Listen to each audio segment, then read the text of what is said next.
مگر شرعی and law کے 5 برسوں نے حیا کو عربی اچھی طرح سکھا دی تھی۔ انٹرنیشنل اسلامک یونیورسٹی میں اپنے LLB کے پہلے برس ان کو عربی ہی سکھائی جاتی تھی اور ان کی کلاسز میں الجرین اور مصری اساتذہ انہیں عربی میں ہی لیکچر دیا کرتے تھے۔ میں استنبول آ رہا ہوں، وہ اب رخ پھیرے قدرے پریشانی سے کہہ رہا تھا۔ ہاں، شام تک گھر پہنچ جاؤں گا۔ تم نے حارث کو ڈاکٹر کو دکھایا؟ اچھا، کیا کہتا ہے ڈاکٹر؟ کر دوں گا پیسوں کا انتظام۔ کہا جو ہے، بار بار ایک ہی بات مت دہرایا کرو جاہل عورت۔ تیش سے اس کی دبی دبی سی آواز بلند ہوئی۔ ہاں، میری عبدالرحمن سے بات ہو گئی ہے، اس کے کام کے لیے خوار ہو رہا ہوں، مگر وہ زیادہ رقم نہیں دے گا۔ ایک جگہ اور بھی بات کی ہے۔ اس سے رک کر کچھ سنا اور پھر مزید جھنجھلاہٹ سے بولا، اچھا فون رکھ رہا ہوں، مرحبا۔ اس نے کھٹاک سے فون رکھا اور ان کی طرف پلٹا۔ سوری گرلز، بمشکل چہرے پہ بشاشت لاتے ہوئے وہ اب ان کا کارڈ لگانے لگا۔ پہلی ہی کوشش کامیاب ہو گئی۔ وہ شاید کارڈ کو الٹا پکڑ رہی تھی۔ لیجیے۔ سیاہ فام نے ریسیور اس کی طرف بڑھایا، پھر ان سے ہٹ کر دور چلا گیا۔ بس ایک منٹ کی کال کریں گے۔ حیا نے نمبر ملاتے ہوئے ڈی جے کو تنبیہ کی۔ سلیمان صاحب نے پہلی ہی گھنٹی میں فون اٹھا لیا۔ وہ چپ ہوئی کہ نہیں توبہ کتنا روتی ہے۔ جی ابا۔ وہ چپ ہو گئی ہے اور پھر جلدی جلدی اپنی خیریت بتا کر فون بند کر دیا۔ ڈی جے نے بھی بمشکل 1 ہی منٹ گھر بات کی۔ بعد میں بقیہ رقم دیکھی تو بمشکل 1 یورو استعمال ہوا، باقی 4 یورو کا بیلنس ابھی موجود تھا۔ دونوں اپنی اجلت و کنجوسی پہ خوب پچھتائیں کہ اب ابوظہبی سے نکل کر تو یہ کارڈ کسی کام کا نہیں تھا۔ حیا نے اسے اپنے گولڈن پاؤچ میں ڈال لیا۔ اب انہیں اپنا سامان لینا تھا۔ وہاں بہت سے ٹائرز چل رہے تھے، ہر ٹائر پہ بیگز اور سوٹ کیس قطار میں رکھے چلے آ رہے تھے۔ انہیں قطعاً علم نہیں تھا کہ اپنے بیگز کو کہاں سے تلاشیں۔ وہ دونوں بدحواس سی ایک ٹائر سے دوسرے کی طرف بھاگنے لگیں۔ ڈی جے کا تھوڑی دیر میں ہی سانس پھول گیا۔ کبھی حیا کو ایک جگہ اپنے سیاہ سوٹ کیس کا گمان گزرتا تو وہ ڈی جے کا ہاتھ کھینچ کر ادھر بھگاتی، مگر قریب سے دیکھنے پہ وہ کسی اور کا بیگ نکلتا تو کبھی ڈی جے اپنے بھورے تھیلے کو پہچان کر چلاتے ہوئے ایک طرف دوڑتی، مگر اس پہ کسی اور کا نام درج ہوتا۔ حیا بتاؤ اب بیگز کہاں سے ڈھونڈیں؟ ڈی جے نے پریشانی سے اسے دیکھا۔ اس کی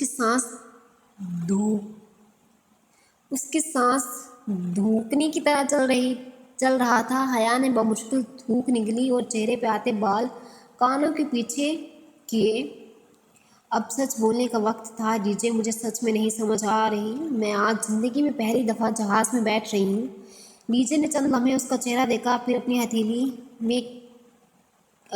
ہتھیلی اس کے سامنے پھیلائی۔ ہاتھ مارو، میں بھی آج پہلی دفعہ جہاز میں بیٹھی ہوں۔ حیا نے زور سے اس کے ہاتھ پہ ہاتھ مارا اور دونوں ہنس پڑی۔